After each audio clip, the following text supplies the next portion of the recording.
नाज़रीन यहाँ पे पाकिस्तान तहरीक इंसाफ के टाइगर, इनसे बात करते हैं। अस्सलाम वालेकुम। वालेकुम अस्सलाम। इतना सफर करने के बावजूद थकावट नहीं नजर आ रही? मेरी बात सुने, ये बर्गर फैमिलियां हैं जो थकती नहीं है। अब हम सिनफे नाजुक से सिनफे आहन बन चुके हैं और खान साहब ने हमें बता दिया है थकना नहीं थकाना है और इंशाल्लाह रोना नहीं रुलाना है, इनको झुकना नहीं झुकाना है। झुकाना है। क्या पैगाम देना चाहेंगे पाकिस्तानी कौम को? पाकिस्तानी कौम ने आज साबित कर दिया है और आगे भी साबित करना है इंशाअल्लाह ताला।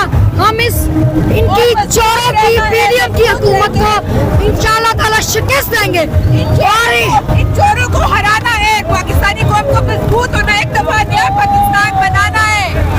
और ये जो इलेक्शन से राह फरार इख्तियार कर रहे हैं ना, इनको अब टक्कर के लोग मिले हैं और इंशाअल्लाह ताला ऐसा सबक देंगे कि इनके आने वाली नस्लें भी याद करेगी इंशाअल्लाह।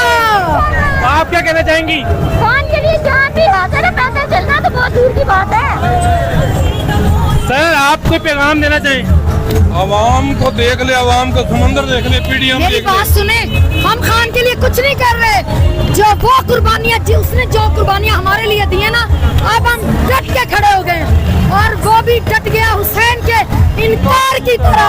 पाकिस्तान जिंदाबाद। जब भी कभी पाकिस्तान के सौदे की बात हो, डट जाओ इमरान के इनकार की तरह, एब्सोल्युटली नॉट की तरह। क्या बात है जी। नाज़रीन ये पाकिस्तान तहरीक इंसाफ के टाइगर का जो यहाँ पे रैली के साथ साथ चल रहे हैं और आप इनके जोश जुनून चेक कर सकते हैं। लोगों के अंदर आए हैं और इनका यही कहना है कि हम खान साहब के साथ पैदल मार्च करेंगे और ये हक की जो जीत है वो जरूर होगी और ये जीत हमारी ही होगी, पाकिस्तान तहरीक इंसाफ की ही होगी।